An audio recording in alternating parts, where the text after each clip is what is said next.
The field of planning uses different tools and resources. One of the most important tools in the field of planning is zoning.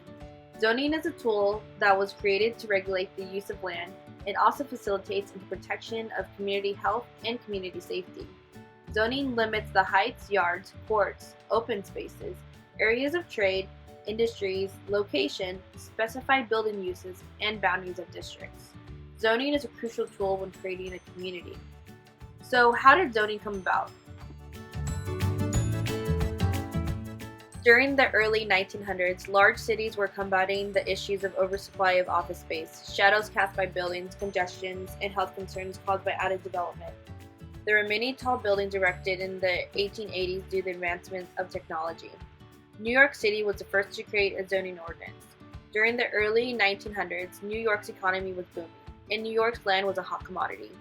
The need for government regulation was a necessity, stemming from a debate between the private and public sectors. The new ordinances took more than 2 years to enact. The private sector built anything and everything they wanted, and the public sector wanted to protect existing and future infrastructure, as well as keeping public safety in mind. The government intervened with a new term zoning. The founding father of zoning is Edward Bassett. Edward was a lawyer in New York and was known to criticize the legal system for giving real estate owners almost total control of what they could do with their property. At the time of zoning ordinance, he was the chairman of New York's Public Service Commission. Edward Bassett noted that zoning was essential when planning for cities. The main reason for the first zoning practices was to protect property values. The first comprehensive zoning ordinance was adopted on July 25, 1916. These regulations were put into place because of the close proximity of buildings, the height of these buildings, and other factors. The ordinance created 3 areas of zoning. These areas were residential, business, and industrial. The ordinance was provided the model for other cities. The planning tool of zoning was not intended to be used as a discriminatory practice, as stated in Edward Bassett's 1938 book, The Master Plan. Discriminatory zoning was outlawed in 1917. Although it was outlawed, there have been discriminatory practices used with the tool of zoning.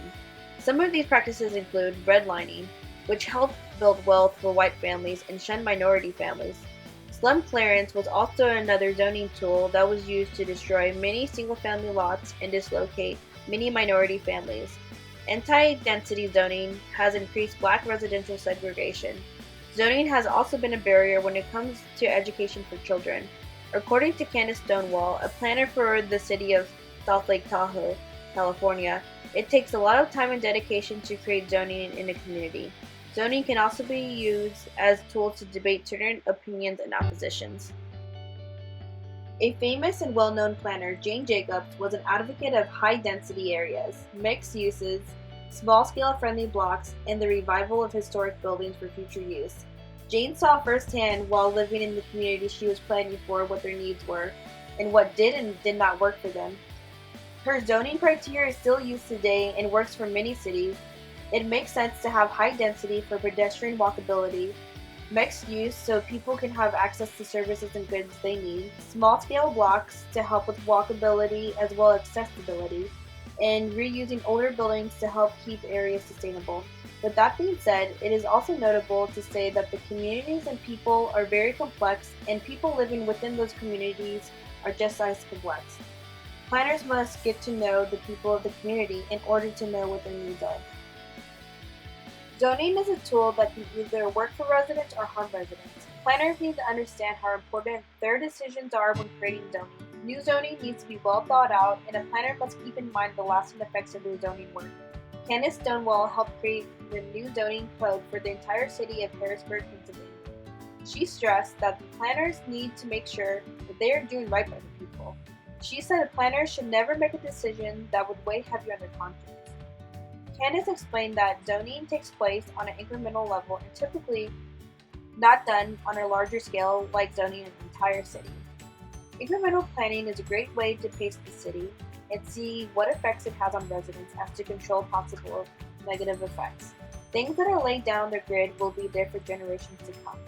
Zoning can be changed, but the built infrastructure that has been laid on the grid will stay and have everlasting effects.